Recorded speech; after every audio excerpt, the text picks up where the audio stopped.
प्रदीप गुप्ता जी, आपके पास आते हुए पिछले 5 चुनावों के आंकड़ों पर अगर हम नजर डालें तो कांग्रेस और बीजेपी के बीच 4 से 6% का फर्क रहा है वोट प्रतिशत में और सरकार बनती रही है। लेकिन इस बार का जो आपका एग्जिट पोल है उसमें सिर्फ 2% से बीजेपी कम है 42 के साथ, कांग्रेस पार्टी को 44% वोट शेयर हासिल हो रहे हैं। तो क्या वास्तव में इतनी टफ फाइट है कि वहां पर आखिर तक ये तय करना मुश्किल हो जाएगा कि सरकार किसकी बन रही है?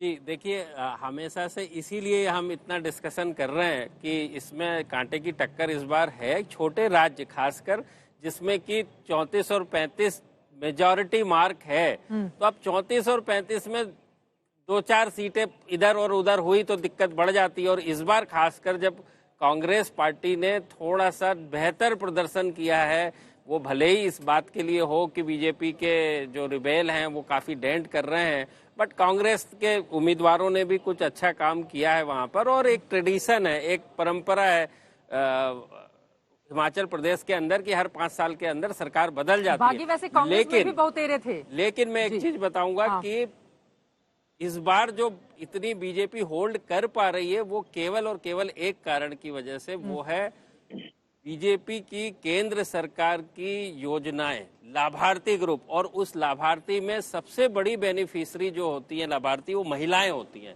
तो महिलाओं का वोट प्रतिशत आप देखेंगे बीजेपी के अपने अंदर तो 4% महिलाओं का वोट ज्यादा मिल रहा है, जबकि कांग्रेस और बीजेपी के बीच में 2% का फर्क है। तो पुरुषों के अंदर देखें तो कांग्रेस जीत गई है, महिलाओं के अंदर देखें तो बीजेपी जीत गई। बिल्कुल ये इस तरह की स्थिति बताइए कि महिलाओं में जो रसोई गैस सिलेंडर का मुद्दा है, जो जितना महंगा हो गया, उसका कुछ असर रहा कि नहीं रहा? नहीं, असर तो देखिए महंगाई का ओवरऑल असर होता है, उसमें बड़ा मुद्दा ये होता है। लेकिन उसके अलावा किसान सम्मान निधि, अच्छे खासे फार्मर्स की संख्या है हिमाचल प्रदेश के अंदर, इंडस्ट्री तो है नहीं, तो फार्मर्स की जो किसान सम्मान निधि बहुत बड़ा अंतर किया, आवास योजना बहुत बड़ा अंतर किया।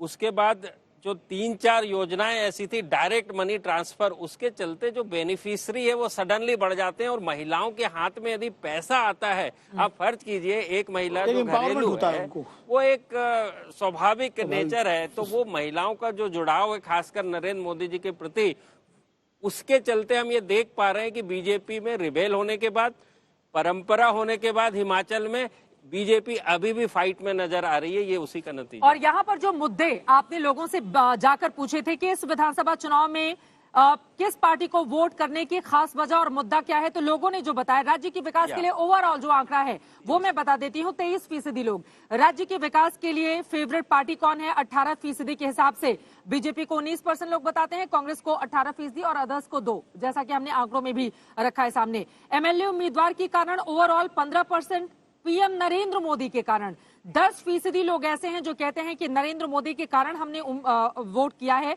जबकि सीएम उम्मीदवार के कारण सिर्फ 2% लोग। ये अपने आप में काफी ज्यादा इंटरेस्टिंग है। और नरेंद्र मोदी का सुरेंद्र राजपूत जी, उसके पहले मैं आपकी एक टिप्पणी लेना चाहूंगी। हर जगह चाहे गुजरात में देखें, हिमाचल प्रदेश में देखें, नरेंद्र मोदी का फैक्टर बीजेपी के बाकी मुद्दों पर ज्यादा भारी पड़ जाता है क्या? नहीं, सीधी सी बात है, एक आम मानस का नेचर होता है कि जो जिसके लिए करेगा वो उसकी बात करेगा।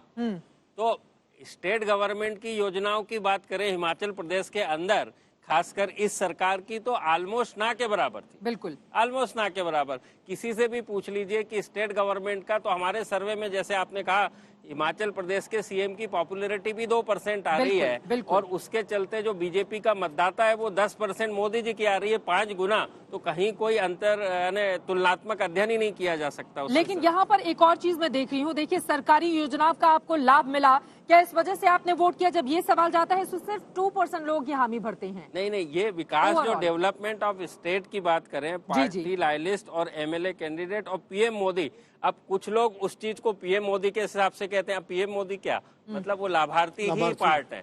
विकास किया उसका मतलब क्या, वो केंद्र सरकार के चलते ही विकास हुआ है ज्यादा करके, वो ऐसा मानते हैं। और ये जो कांग्रेस पार्टी की ओर से ओल्ड पेंशन स्कीम दोबारा लागू करवाने के वादे के कारण ओवरऑल 2% लोग हैं जी।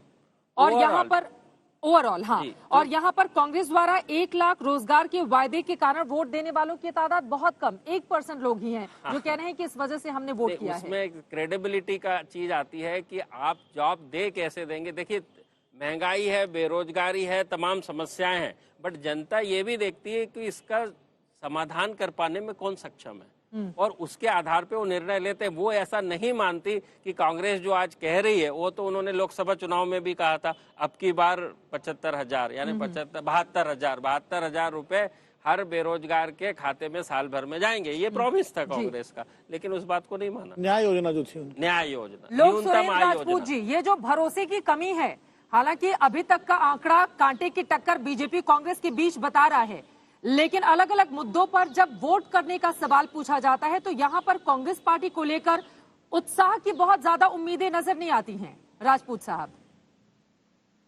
इस वक्त एक इस तरीके का माहौल बना दिया है चित्रा जी, माफ कीजिएगा, पूरी मीडिया इंडस्ट्री ने अपने आकाओं के साथ में कि कांग्रेस पार्टी तो भरोसे का नाम है, आजादी दिलाई, क्या नाम, एक पाकिस्तान के दो पाकिस्तान के, परमाणु संपन्न बनाया, राइट टू इंफॉर्मेशन कहा दिया, राइट टू एजुकेशन कहा दिया, राइट टू फूड कहा दिया। छत्तीसगढ़ में हमने कहा 2,500 रुपए क्विंटल क्या नाम धान लेंगे, कहा और किया। हमने कहा हम किसानों का कर्ज माफी करेंगे, 72,000 करोड़ का हमने कर्ज माफ किया।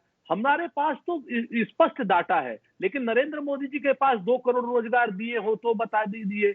उन्होंने अगर नोटबंदी के लिए अपने पोल प्रॉमिसेस में कहा हो तो बता दीजिए। उन्होंने कहा था कि महंगाई कम करेंगे, डॉलर को 40 रुपए में ले आएंगे, नौकरियां 2 करोड़ रुपए साल, कोई भी तो प्रॉमिस उन्होंने नहीं पूरा किया। लेकिन मीडिया कहता है कि भारतीय जनता पार्टी भरोसे का नाम है और कांग्रेस पार्टी भरोसे का नाम नहीं। अरे आंकड़ा बोल रहा है सुरेंद्र राजपूत जी, मीडिया अपने मन से थोड़ी ना बता रहा है, इन्होंने बाकायदा सर्वे किया है लोगों के बीच जाकर। राजपूत जी, मैं जफर साहब, एक बार प्रदीप जी की बात पूरी हो जाए। मीडिया से ज्यादा ही मोहब्बत है आपको सुरेंद्र राजपूत जी, हर बात में मीडिया को टारगेट करने की आदत पड़ गई है। आप एक चीज उसमें जोड़ना, आ रही हूँ सर, सुन लीजिए, प्रदीप जी को सुन लीजिए, आ रही हूँ आप ही के लिए बोल रहा हूँ राजपूत जी कि आप एक चीज जोड़ना। कह रहे हैं कि कांग्रेस भरोसेमंद नहीं है, इसके बाद इनकी सुननी क्या है? अरे भाई, इतिहास अपने बात कह रहे हैं, अपने फोर फादर से पूछे कांग्रेस भरोसेमंद है या नहीं। अरे पहले बात तो सुन ले, आप बात सुन ले सुरेंद्र राजपूत जी, पहले बात सुन लीजिए, फिर आप आपके पे ही पास आऊंगी, पर उनकी बात हो जाएगी। आपने जो सारी की सारी बातें गिनाई हैं, वो पूरी की पूरी बातें 2009 के पहले की है। आप एक चीज भूल गए जो कि आपकी बहुत बड़ी योजना थी, वो थी मनरेगा। आपने भूल गए मनरेगा को, जो कि मनमोहन सरकार में 2004 वाली सरकार में आई थी और उसके चलते 2009 जीते, उसके चलते 2009 में आपकी जीत हुई थी। तो उस समय मीडिया ने तमाम ने सबने कहा है, जब आप कुछ करेंगे तभी तो कहा जाएगा, जब करेंगे ही नहीं तो कहां से कहा जाएगा।